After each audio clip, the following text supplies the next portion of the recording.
ओम हरि ओम। अयोध्या स्थित काल कुलालय के इस शब्द ब्रह्म की उपासना क्रम में, इस महानुष्ठान में सभी सहभागी सुजनों का समवेत रूप से हार्दिक स्वागत है। नित्य की भांति पहले मंगलाचरण कर लें, तब आगे विषय वस्तु का वितन्वयन किया जाएगा। ओम सहस्रार्चे महातेज नमस्ते बहुरूपधृक् सर्वाशनिहे सर्वगत पावकाय नमोस्तुते। ओम अग्निं प्रज्वलितं वन्दे जातवेदं समूर्जितं हिरण्यवर्णममलं समिद्धं सर्वतोमुखम्। आज का जो विषय है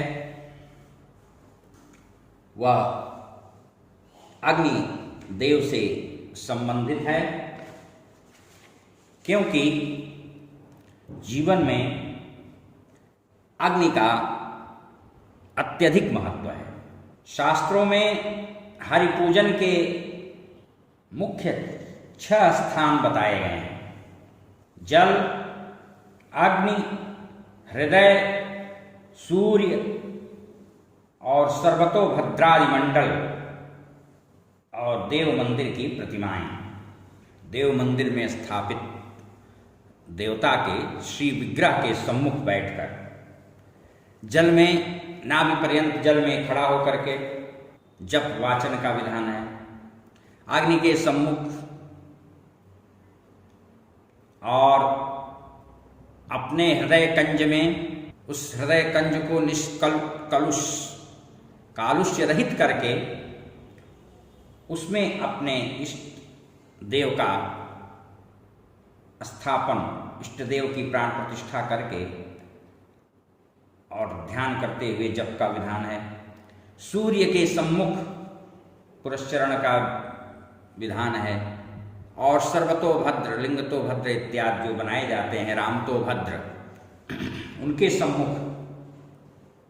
बैठ करके देवताओं का आवाहन पूजन करने के पश्चात वहाँ जप अनुष्ठान का विधान है। तो उसमें एक अग्निदेव भी हैं, जहाँ पर पूजा करने से, अनुष्ठान करने से वह सिद्ध होता है।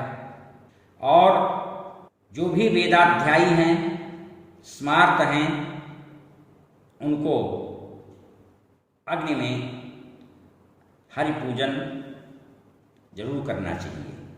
जो आत्मनिष्ठ साधक हैं उनको सवित्री मंडल मध्यवर्ती सूर्य नारायण में हरि के पूजन का विधान है। और जो स्थूल बुद्धि हैं, गणेश, गौरी, शिव, विष्णु, राम, कृष्ण आदि के श्री अर्चा विग्रह में हरि की पूजा करें। और योगी जन अपने हृदय देश में हरि को स्थापित करके आप अपने स्वात्म में परमात्मा का दर्शन करते हुए, वास समझते हुए उनका पूजन करें। इससे प्रभु जल्दी प्रसन्न होते हैं।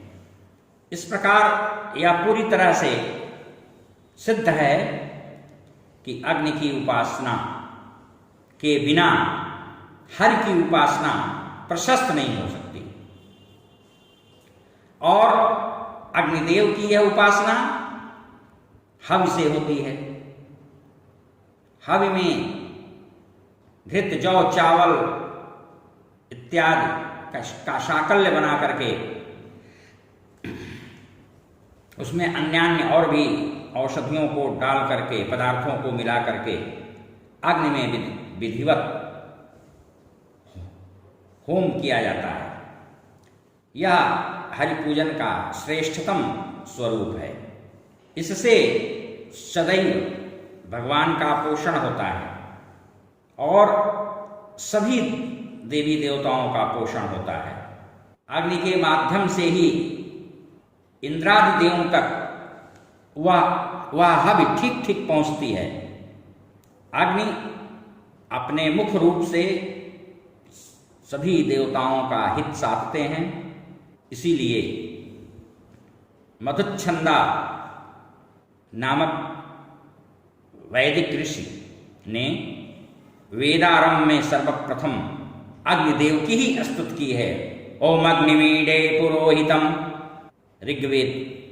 इस प्रकार जो देवी देवताओं का पोषण करता है उसे सर्वत्र बहुमान प्राप्त होता है और अग्नि देवों के पोषण में सदैव तत्पर रहते हैं।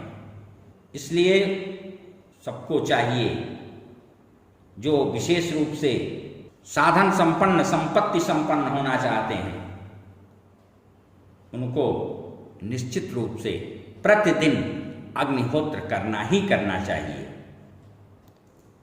यह वेद मूलक है, केवल तंत्र मूलक ही नहीं अपितु वेद मूलक भी प्रक्रिया पद्धति है।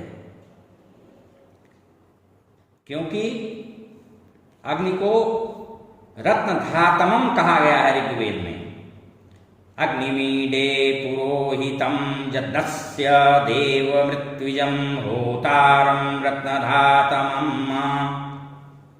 इस प्रकार इससे सिद्ध है। अस्तु, जो भी साधना और जैसी भी साधना करता हो उस साधक को, ब्राह्मण को नित्य त्रिकाल संध्या और अग्निहोत्र अनिवार्य रूप से करना चाहिए।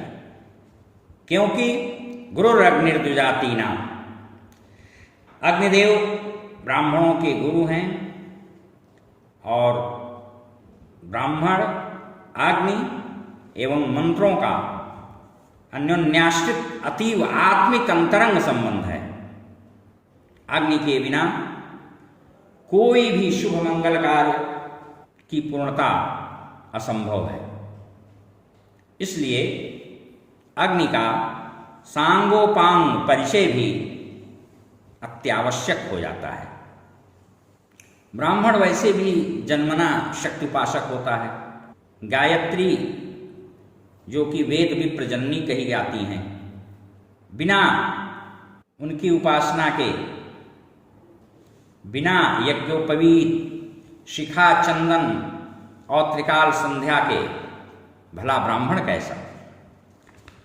और गायत्री, चूंकि बिना गायत्री के संध्या नहीं और गायत्री की उपासना का आशय ही है अग्नि तत्व की उपासना, इसलिए ब्राह्मण को तो निश्चित रूप से अग्निहोत्र करना चाहिए। इसके अतिरिक्त अन्य जो अग्नि तत्व प्रधान व्यक्ति हैं उनको भी अनिवार्य रूप से अग्निहोत्र करना चाहिए।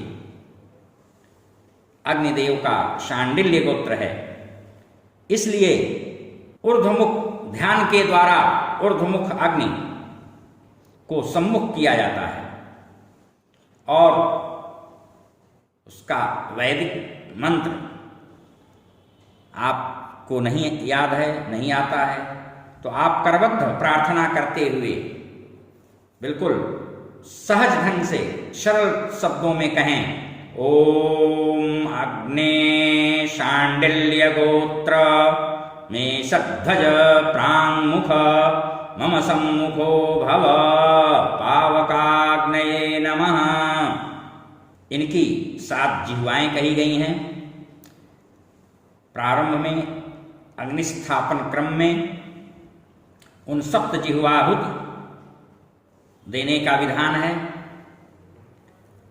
उनकी नामावली है हिरण्यायै, गगनायै, रक्तायै, कृष्णायै, सुप्रभायै, बहुरूपायै और अतिरिक्तायै आदि।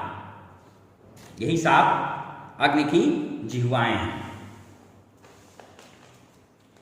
अग्नि की गणना अष्टलोकपालों में की गई है। पूर्व तथा दक्षिण दिशा के मध्य का कोण अग्निकोण कहलाता है। अग्निकोण में ही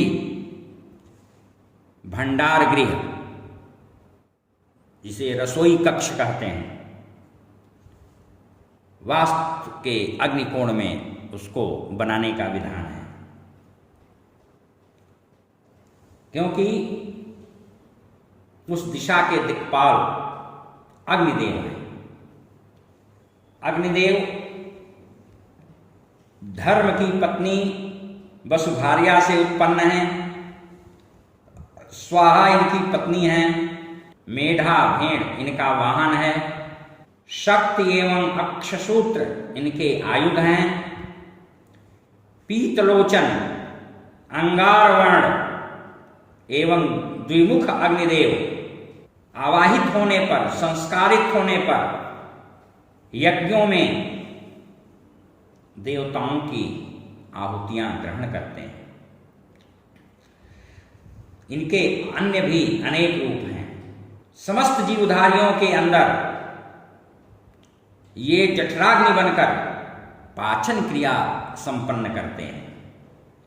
वन में दावाग्नि रूप से एवं सूर्यमंडल में दिव्याग्नि रूप से ये हमेशा विद्यमान रहते हैं। समुद्र में ये बडवाग्नि रूप से रहा करते हैं तथा मेघों में विद्युत ही अग्नि की शक्ति है। जगत में यही अग्निदेव प्रत्यक्ष देवता के रूप में हर जगह विद्यमान है। पुराणों में तो 51 से लेकर के 101 तक इनके भेद प्रभेद बताए गए हैं और तेज, प्रकाश, गति, उष्णता, पाचन इत्यादि ये सब एक ही महाशक्ति के विभिन्न कार्य हैं और अग्निदेव इस शक्ति के अधिदेवता हैं। इसलिए ये ज्ञान स्वरूप हैं और इनकी उपासना से तेज, शक्ति, कांति, सुंदर स्वास्थ्य, ज्ञान की उपलब्धि होती है।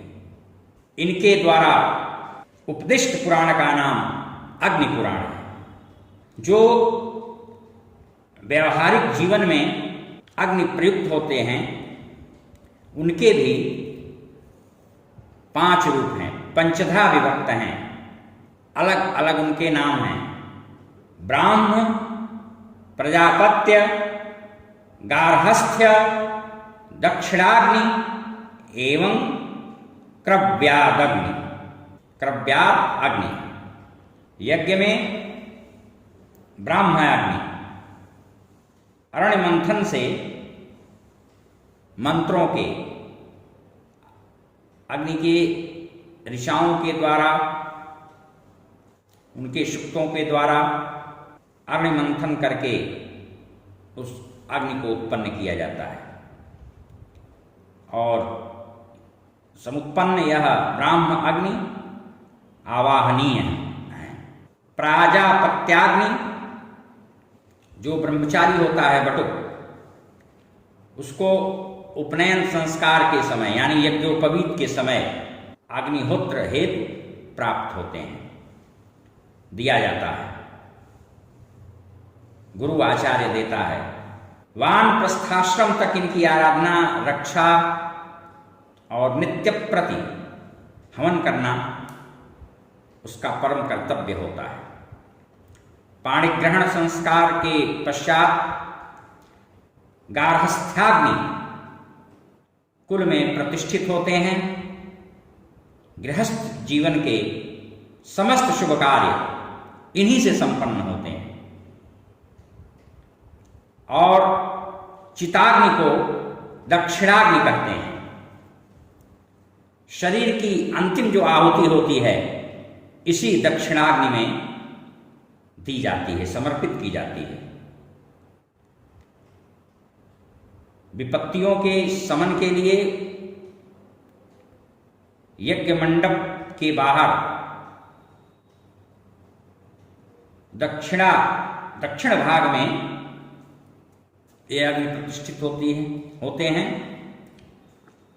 और क्रव्यादाग्नि जो है ये त्याज्य है। तंत्र के जो खटकर्म होते हैं अभिचार प्रयोग, उसमें उच्चाटन और विद्वेषण एवं मारण, उच्चाटन विद्वेषण मारण अभिचार की ये क्रियाएं चिताग्नि में ही संपन्न की जाती हैं। चिताग्नि में आवाहन स्थापन अग्नि का नहीं किया जाता है क्योंकि वह स्वयं सिद्ध अग्नि है। लेकिन एक चीज ध्यातव्य है कि उस अग्नि में उक्त अभिचार कर्म के अतिरिक्त अन्य कोई भी हवन कदाप भूल करके भी नहीं करना चाहिए। शांति पुष्टि कर्म तो कदाप नहीं। अघोर मार्गी जो मसानी साधक हैं उनकी तो वह सिद्धाग्नि ही है। श्मशान में अग्नि सहित अन्य किसी आगमोक्त उपास्य देवता की मानस पूजा भी नहीं की जाती है और वहां पर अग्नि का या किसी देवता का आवाहन विसर्जन भी नहीं किया जाता है। यत्र तत्र ग्रंथों में शमी और पीपल को दोनों को अग्निवृक्ष कहा गया है। वैसे तो विशेष रूप से पीपल को विशेष रूप से शमी को अग्निवृक्ष के रूप में संबोधित किया गया है। इस प्रकार अग्नि की उपासना करने से धन धान्य की समृद्धि होती है। अग्नि का एक अर्थ वायुपुत्र भी कहा गया है, वह सकारण है। सृष्टिक्रम बोध के अनुसार आकाशात वायु वायोरग्नि, आकाश से वायु और वायु से अग्नि, इसलिए अग्नि का वायुपुत्र होना श्रुति सिद्ध है। और उस श्रेष्ठ वायुपुत्र शब्द से रामदूत हनुमान जी लिए जा सकते हैं। इस प्रकार हमारा जो यह पांच भौतिक स्थूल शरीर है यह भी पंच महाभूतों से निर्मित है। अग्नि, वायु, जल, सूर्य, चंद्र और क्षित्यप तेजो मर्द व्योमा। वैसे भी कहा जाता है क्षितिजल पावक गगन समीरा। तो अग्नि, वायु, जल, सूर्य और चंद्रमा ये प्रत्यक्ष देवता हैं और सूर्य तो साक्षात अग्नि स्वरूप हैं और इस शरीर में भी अग्नि स्थित है। अग्नि से इस शरीर का भी निर्माण है। पावक का अर्थ अग्नि ही होता है। भोजन को पकाने और उसके उदरस्थ होने पर पचाने का काम अग्नि से ही होता है। जैसा कि पहले भी मैं बता चुका हूं, सनातन धर्म में अंतिम संस्कार अग्नि के बिना संभव ही नहीं है। जब अग्नि में शरीर जलाई जाएगी तभी वह पांचों तत्वों में विलीन हो सकती है। किसी भी तरह के जप, तप, यज्ञ, यागादि अनुष्ठान, मंगल, शुभ कार्य, संस्कार, इन सब की परिपूर्णता अग्नि के बिना हो ही नहीं सकती। इन सभी कार्यों को संपादित करने के लिए, अग्नि संपन्न करने के लिए अग्नि अनिवार्य है। विवाह कथा वार्ता में, विवाह में भी लाजा होम इत्यादि होता है, अग्नि स्थापन किया जाता है। कथा वार्ता में पूर्णाहुति जिस दिन हो रहती है उस दिन अग्नि स्थापन हवन पूजन होता है विधिवत। और किसी भी संस्कार सिद्धि साधना में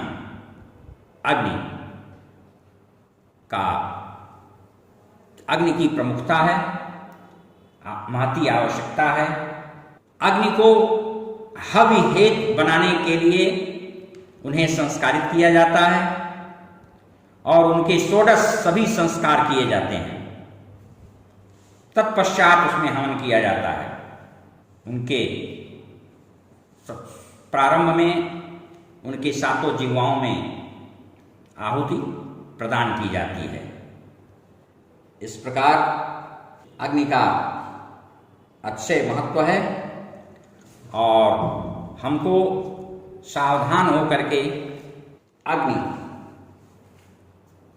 की स्थापना, उनका संस्कार, हवन के पूर्व किया जाने वाले जितने भी कृत्य हैं, कुशकंडिका इत्यादि, इसको सीखना और जानना चाहिए।